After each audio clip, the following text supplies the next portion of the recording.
The conflict between the Jayhawks and the Bushwhackers took place in the American Civil War. Bleeding Kansas began in the mid-1850s when conflict erupted over the Kansas Territory. By early 1854, with the United States expanding rapidly westward, Congress had now begun debating a proposed bill to organize the former Louisiana Purchase, now known as the Nebraska Territory. The fight between these two sides was if Kansas be a free state or a slave state. Bleeding Kansas was one of the causes of the Civil War for its brutal violence between the two parties. The vote over the status of new territory caused both opponents and supporters of slavery to descend upon the region.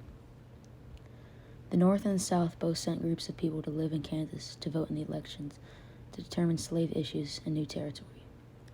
The Jayhawks were anti-slavery activists, often associated with the Union, while the Bushwhackers were pro-slavery and aligned with the Confederacy. Both were located in the border states of Kansas and Missouri.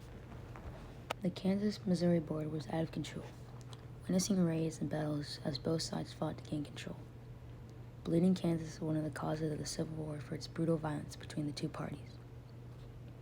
The conflict between the Jayhawks and the Bushwhackers were marked by personal issues, revenge killings, and brutal guerrilla tactics contributing to the overall chaos, having no laws in the region during the Civil War. Bleeding Kansas not only claimed lives and property, but also exposed the failure of the political system to manage the explosive issue of slavery, contributing significantly to the escalation that would ultimately erupt into the Civil War. The struggle for control over Kansas quickly descended into violence.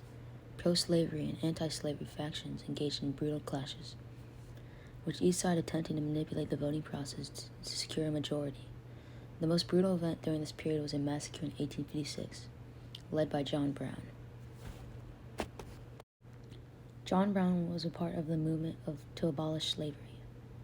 John Brown helped the Jayhawkers to a Potawatomi Creek to a secret arsenal. John Brown helped create an organization of whites, free blacks, and runaway slaves. The act of the Jayhawkers and Bushwhackers brutally further escalated tensions. 55 to 200 people died during the fight between the two sides. In conclusion, Bleeding Kansas was a serious, cruel conflict that escalated the nation's division over the industry of slavery.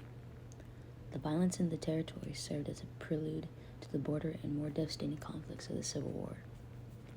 By exposing the critical differences in moral conviction to the North and the South, Bleeding Kansas played a significant role in pushing the nations toward the brink of all-out war.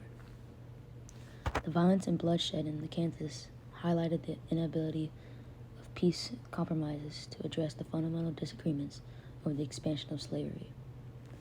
The events in Bleeding Kansas further polarized the nation, setting the stage for elections of Abraham Lincoln in 1860 and the subsequent section of Southern states. The violence gradually subsided over time, and Kansas was admitted as a free state of January 29, 1861. Only weeks after 8 Southern states withdrew from the Union, and Jayhawks were successful.